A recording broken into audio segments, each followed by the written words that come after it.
ഇവിടെ മാനവീയം വീതിയിൽ ഒരു ഐക്യദാർഢ്യ പ്രകടനം നടത്തുകയാണ്. അതിജീവിതയ്ക്ക് അവൾക്കൊപ്പം എന്ന അതിജീവിതയോടൊപ്പം ചേർന്ന് നിൽക്കാൻ സ്ത്രീ കൂട്ടായ്മ അവൾക്കൊപ്പം എന്ന പേരിട്ടുകൊണ്ട് മാനവീയം വേദിയിൽ സ്ത്രീ കൂട്ടായ്മ അവിടെ സംഘടിക്കുകയാണ്. അവരുടെ പ്രതിഷേധ പ്രകടനം കൂടിയാണ് അവിടെ സംഘടിപ്പിക്കുന്നത്.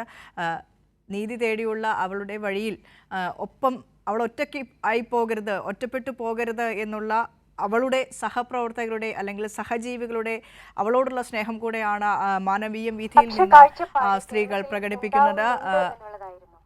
പക്ഷേ എപ്പോഴും ഒരടി മുന്നോട്ട് വെക്കുമ്പോൾ നിർബൻ ചക്രവർത്തി കൂടിച്ച് മാനവീയം വീഥിയിൽ നിന്നും നിർബൻ നീതിന്യായ വ്യവസ്ഥയിൽ നിന്ന് ഒരു തിരിച്ചടി എന്ന നിലയ്ക്ക് ഈ ഒരു സമയത്തും അതിനെ വിലയിരുത്താൻ പറ്റില്ലെങ്കിൽ കൂടി അതിജീവിതയ്ക്ക് നീതി ലഭിച്ചോ എന്നുള്ള ചോദ്യം പലരുടെ മനസ്സിലും ഇപ്പോഴും ഒരു സംശയം മുൻപിൽ നിൽക്കുകയാണ്.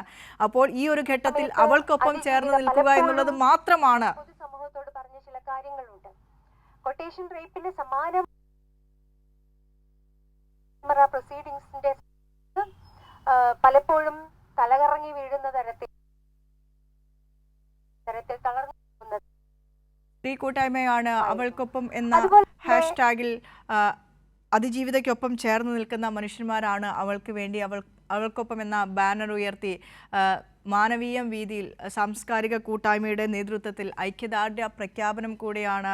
അവൾക്കൊപ്പം ചേർന്ന് നിൽക്കേണ്ട ഒരു ഘട്ടത്തിൽ ഏതൊരു സാഹചര്യത്തിലും ഞാൻ നിങ്ങൾക്കൊപ്പം ഉണ്ടാകും, അല്ലെങ്കിൽ ഞങ്ങൾ നിങ്ങൾക്കൊപ്പം ഉണ്ടാകും, നമ്മൾ ഒരുമിച്ചാണ്, ഒരാളും ഒറ്റയ്ക്കല്ല എന്നുള്ള വലിയ ഒരു നിലപാട്, ഒരു പൊളിറ്റിക്സ് കൂടെയാണ് അവിടെ പറഞ്ഞു വെക്കുന്നത്. അതിജീവിതയ്ക്കൊപ്പമാണ് നമ്മളെല്ലാവരും നിൽക്കേണ്ടത് എന്ന വലിയൊരു സന്ദേശം അത് മനുഷ്യന്മാർക്ക് നൽകാൻ കൂടിയാണ് മാനവീയ വീഥി പോലുള്ള ഒരു സാംസ്കാരിക ഇടം അവർ സെലക്ട് ചെയ്തതെന്നും ഞാൻ മനസ്സിലാക്കുന്നു. നിർബൻ ചക്രവർത്തി ചേരുന്നുണ്ട്.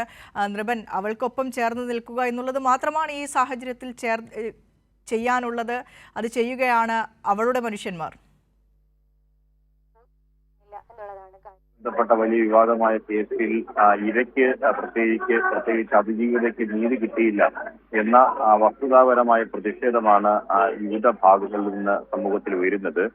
സ്ത്രീ കൂട്ടായ്മയുടെ നേതൃത്വത്തിൽ, വിവിധ വനിതാ സംഘങ്ങളുടെ നേതൃത്വത്തിൽ മാനവീയ വീതിയിൽ ശക്തമായ പ്രതിഷേധമാണ്. പ്രതിഷേധ ജ്വാല തെളിച്ചുകൊണ്ട് പന്തം കൊളുത്തിക്കൊണ്ടാണ് അവർ പ്രതിഷേധ പരിപാടികൾ ആരംഭിച്ചത്.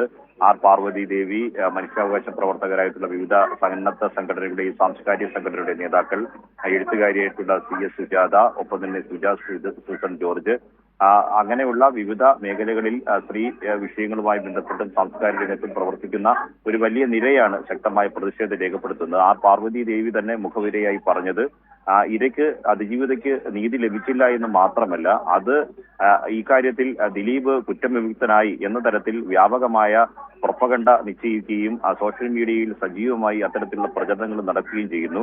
അതുകൊണ്ട് ഇക്കാര്യത്തിൽ ഉള്ള പ്രതിഷേധം, കേരളത്തിന്റെ മനസ്സ് ഇതാണ് എന്ന് കേരളത്തെയും രാജ്യത്തെയും ജനങ്ങളെയും ബോധ്യപ്പെടുത്തേണ്ട കാര്യമുണ്ട്. അതുകൊണ്ട് തന്നെയാണ് സ്വാഭാവികമായി പ്രതിഷേധം വിവിധ സ്ഥലങ്ങളിൽ നിന്ന് ഉയർന്നു വരേണ്ടതുണ്ട്. അതിന്റെ കൂടി അടിസ്ഥാനത്തിലാണ് ശക്തമായ പ്രതിഷേധം മാനവീയ വീഥിയിൽ ആരംഭിച്ചിട്ടുള്ളത്. നമുക്ക് ദൃശ്യങ്ങളിൽ തന്നെ കാണാം. വിവിധ സാംസ്കാരിക രംഗത്ത് പ്രവർത്തിക്കുന്നവർ സ്ത്രീ കൂട്ടായ്മയുടെ നേതൃത്വത്തിലുള്ള ശക്തമായ പ്രതിഷേധമാണ്.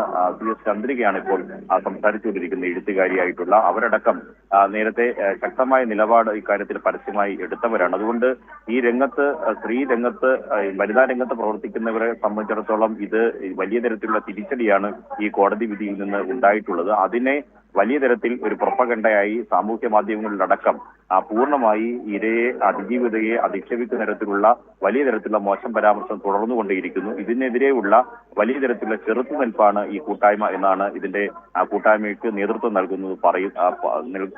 നൽകുന്നവർ പറയുന്നത്. ഈ കൂട്ടായ്മയുടെ ഭാഗമായി ഈ പ്രതിഷേധ സ്ഥലത്ത് തന്നെ പ്രതിഷേധ ജ്വാല തെളിയിച്ചുകൊണ്ടാണ്, പന്തം തെളിയിച്ചുകൊണ്ടാണ് പ്രതിഷേധ പരിപാടികൾ ആരംഭിച്ചത്. വിനീഷ്.